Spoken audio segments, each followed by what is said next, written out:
program studi teknik sipil. Adapun latar belakang pendidikan saya S1 di Universitas Hasanuddin, program studi teknik lingkungan dengan judul analisis tingkat kekuatan universal kendaraan lingkungan. Dan untuk S2 saya itu di pengelolaan lingkungan hidup Universitas Hasanuddin dengan konsentrasi teknologi lingkungan, dan dengan judul tesis saya adalah aplikasi sistem lahan basah aliran penahan horizontal pada limbah industri. Pada program studi teknik sipil Universitas Atmajaya Makassar, salah satu mata kuliah yang saya ampuh adalah hidrologi dengan total SKS sebanyak 2 dengan metode discovery learning. Mata kuliah ini menyajikan teori dasar dan konsep hidrologi dalam hubungannya dengan teknik sipil, terutama pada perencanaan bangunan air. Topik-topik dalam bidang ini antara lain dasar-dasar siklus hidrologi, analisis hujan, evaporasi, evapotranspirasi, infiltrasi, dan konsep dasar analisis statistik data hidrologi. Berbagai model dan metode proses desain dan perhitungan akan diperkenalkan, ditambah kemampuan berpikir kritis dan metode solusi. Adapun sistem penilaian yang saya gunakan adalah kehadiran sebanyak 10%, tugas besar dan tugas lain itu 20%, ujian tengah semester 35%, UAS sebanyak 35%. Masalah di lapangan. Berikut video pengajaran untuk mata kuliah hidrologi yang saya ampuh pada teknik sipil Universitas Atmajaya Makassar. Assalamualaikum warahmatullahi wabarakatuh. Salam sejahtera bagi kita semua.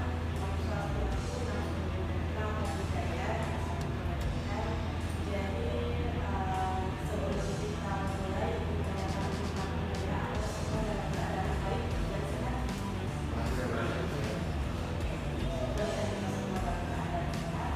Untuk memulai, sebelum kita memulai dari perkuliahan, nanti kita berdoa dulu, kita berdoa sesuai dengan silakan berdoa. Oke, berdoa selesai. Untuk pertama-tama ilmu absen dulu ya. Jadi silahkan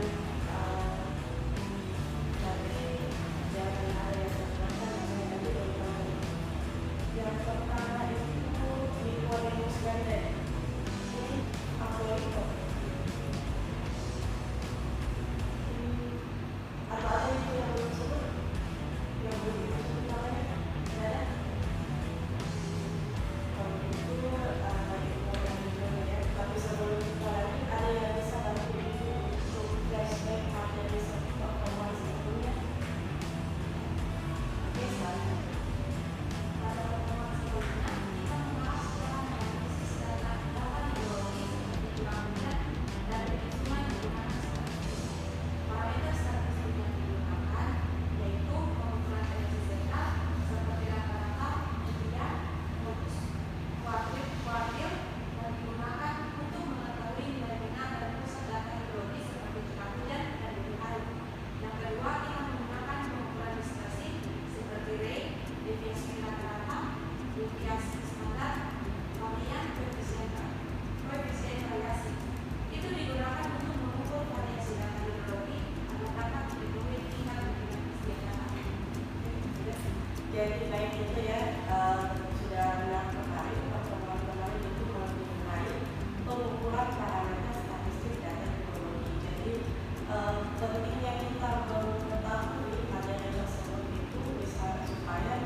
yang pertama perlu diketahui itu adalah fungsi distribusi peluang yang umumnya dibedakan menjadi deskripsi sama kontinu. Jadi kalau deskripsi itu biasanya digunakan untuk nilai yang sudah dapat terhitung. Jadi kalau dia misalnya nilainya sudah pasti, misalnya curah hujannya berapa milimeter per hari dalam harian atau bulanan atau tahunan. Tapi kalau misalnya dia kontinu itu datanya untuk variabel acak, tapi dia itu mengambil semua nilai dalam suatu interval. Jadi begitu bedanya kalau dia peluangnya itu deskripsi sama kontinu. Jadi kalau deskripsi berulang lagi, deskripsi itu untuk nilai variabel yang sudah ada yang dapat terhitung. Kalau yang kontinu itu yang acak, yang nilainya semua bisa diambil, entahkah dia itu datanya tidak teratur atau teratur, tapi bisa diambil dalam suatu interval. Jadi materi yang akan dibahas itu adalah contoh aplikasi fungsi distribusi deskripsi. Itu ada dua, yang pertama itu binomial sama konstan. Tapi sebelum itu masuk ke materinya, itu akan bahas dulu yang capaian pembelajarannya ya. Jadi di sini capaian pembelajarannya adalah menerapkan dan menganalisis data teknologi menggunakan konsep distribusi peluang frekuensi. Yang pertama itu mampu melakukan analisis frekuensi terhadap data teknologi untuk menentukan nilai karakteristik curah hujan atau debit hujan dengan waktu tertentu. Misalnya 2 tahun, 5 tahun, ini kebetulan intervalnya ya 5, 10, dari 5 tahun jadi 5, 10, 25, 50, dan 100 bahkan bisa lebih. Ini hanya contoh saja. Terus yang kedua itu mampu menginterpretasikan hasil analisis distribusi peluang untuk perkembangan perencanaan dan pengelolaan sumber daya air seperti perencanaan makro, pengendalian banjir, dan desain infrastruktur hidrologi. Sampai di sini ada yang mau ditanyakan? Tidak ada. Begitu metodenya ini adalah jadi nanti kita akan membahas teori sama ada mengerjakan contoh soal. Adapun referensi yang Ibu gunakan ini dari Suwarno dengan judul bukunya aplikasi metode statistik untuk analisa data. Ini penerbitnya adalah Nova yang kita beri. Ini khusus untuk metode statistik hidrologi ya. Jadi kalau statistik itu sebenarnya luas, tapi untuk statistik hidrologi itu pakai referensi. Oke, itu masuk ke materi aplikasi distribusi peluang listrik. Jadi yang pertama itu distribusi ini banyak digunakan untuk variabel listrik dan merupakan penentuan kondisi yang terjadi atau tidak terjadi. Jadi persamaannya di sini adalah IR, CNR, IA, sama INR. Ini untuk persamaan distribusi peluang binomial. Keterangannya di situ ada peluang terjadinya sebesar R dalam jumlah kejadian N. Jadi nanti yang berubah itu adalah R dan N yang mengikuti dari berapa tahun yang diminta. Terus yang kedua N itu adalah jumlah kejadian. Ketiga itu R adalah jumlah kejadian yang diharapkan. Ini yang 01, kedua. Nah, ini 012 bukan hanya bisa teratur dari bawah ke atas ya, bisa saja acak. Tapi kalau untuk deskripsi kan tadi biasanya itu teratur, lebih banyak datanya yang teratur, tapi bisa juga acak. Terus P itu peluang terjadinya kejadian, disebut juga parameter dari distribusi. Terus I-nya itu adalah peluang kegagalan yang tidak terjadi, biasanya itu 1 kurang P. Jadi misalnya kalau ada soal yang menanyakan kalau misalnya berapa peluangnya, berapa persen peluangnya itu tidak terjadi, itu ada nilai-nya. Jadi nilai-nya itu dihitung dengan 1 kurang P. Yang terakhir CNR itu jumlah kombinasi N dari R pada satu satuan waktu dengan N-nya itu 1 dibagi dan seterusnya.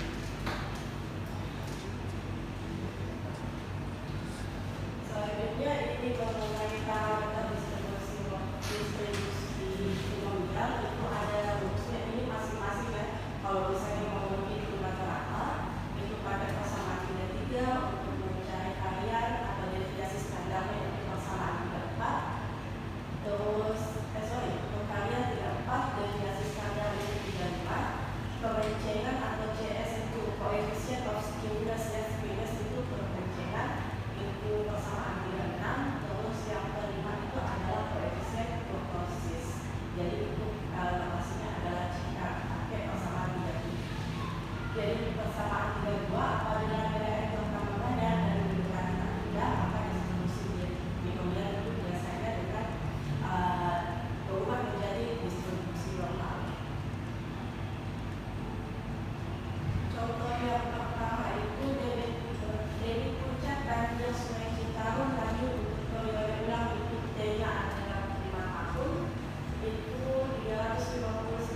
Keterangannya di sini P itu adalah peluang terjadinya, Q itu adalah peluang kegagalan.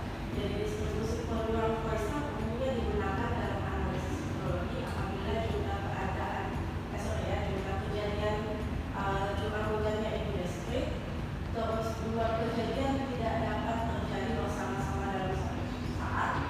Terus yang ketiga, nilai rata-rata itu dalam unit waktu itu biasa konstan. Keempat, semua kejadian merupakan kejadian yang bebas.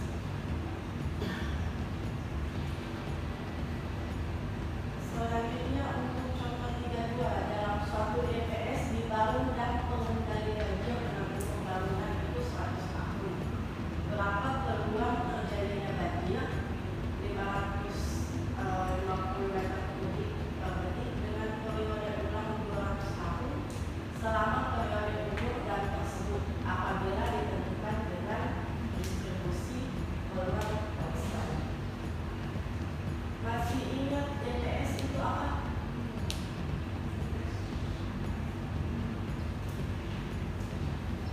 Dalam suatu DPS dibangun sekian. DPS itu apa bukan?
Terus